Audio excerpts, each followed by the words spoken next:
Olá, seja bem-vindo. Eu sou o professor Ricael Spirandelli e estarei com você neste conteúdo da unidade 3.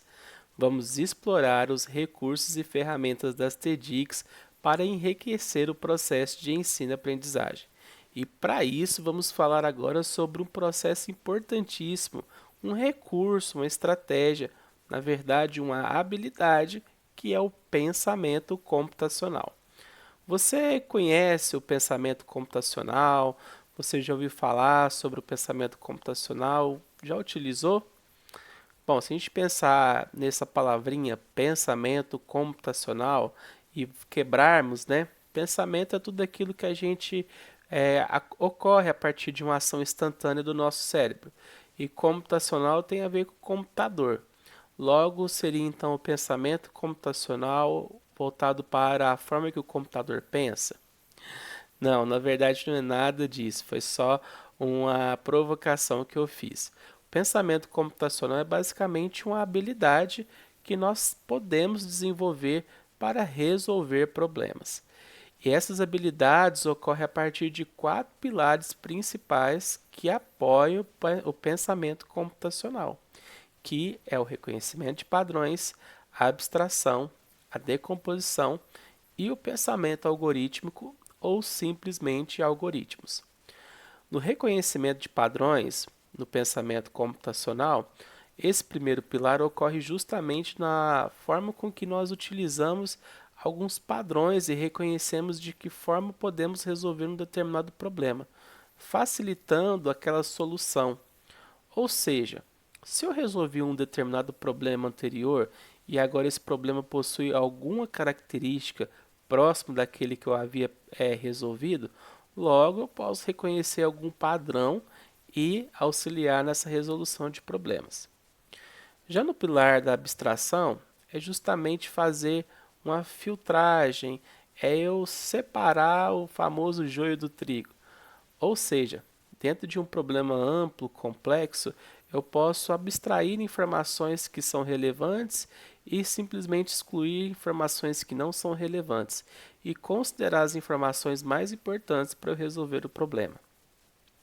Já na decomposição, é basicamente utilizar a fatoração, ou seja, dividir um problema muito grande e complexo em pequenos problemas e assim resolver parte a parte. Ou seja, é transformando um problema grande em pequenos probleminhas e assim resolver de forma eficiente, fazendo com que o problema fique mais fácil e tranquilo de resolver. Já no pensamento algoritmo, ou simplesmente algoritmos, né?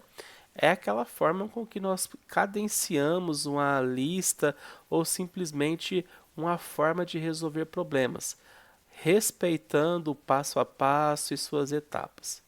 Então, a partir do pensamento computacional, podemos sim fazer com que essa ferramenta nos auxilie no nosso dia a dia, no nosso cotidiano, mas principalmente na sala de aula, na educação, usando as tecnologias de forma crítica e reflexiva a partir dessa habilidade importante.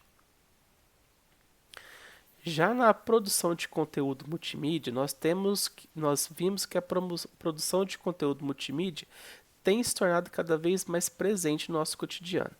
Bom, nós vemos aí, né, vários vídeos, podcasts, animações acontecer. E a gente não pode mais ignorar esse tipo de produção de conteúdo. Afinal de contas, nós temos alunos, né, vários alunos que gostam desse tipo de produção e até mesmo são autores, protagonistas dessa produção de conteúdo.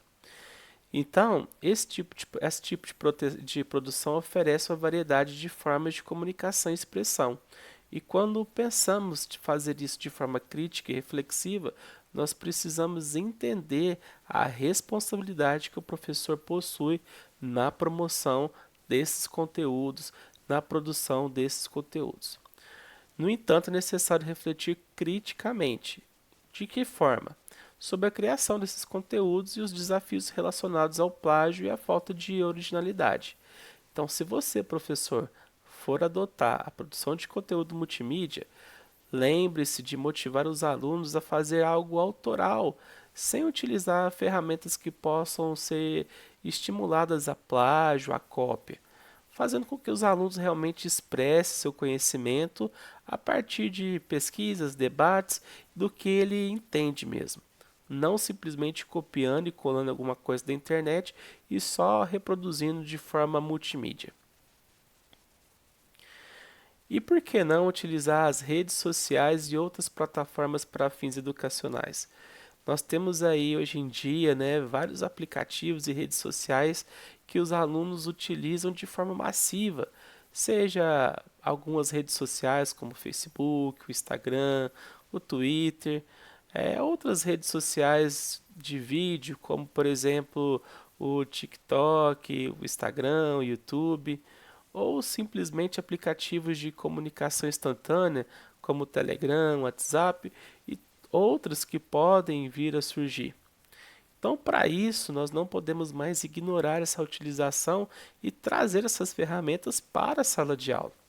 Então, aqui eu trouxe um pequeno mapa mental para que nós possamos entender as vantagens e os desafios dessas comunicações e principalmente dessas plataformas digitais e redes sociais. Então, algumas vantagens são as aprendizagens colaborativas.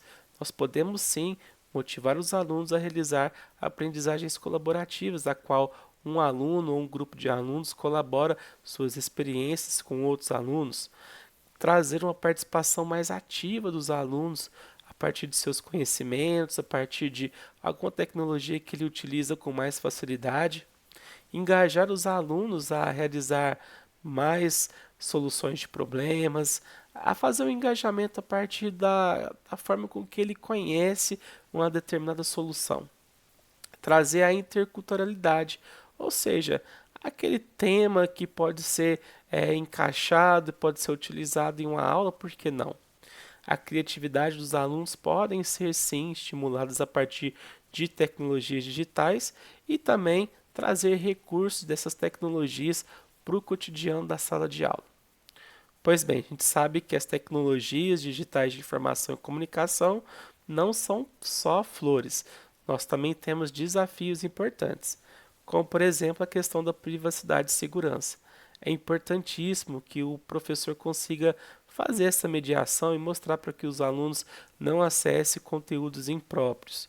Usar de forma responsável e ético, porque nós temos já ferramentas de inteligência artificial que promovem sim a pesquisa e a aprendizagem, mas precisamos ficar de olho para que os alunos não utilizem de forma errada.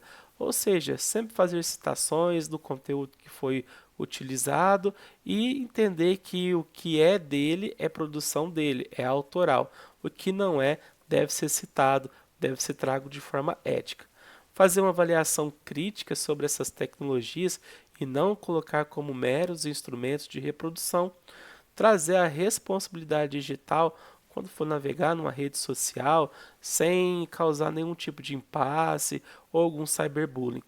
E principalmente fomentar essa alfabetização digital.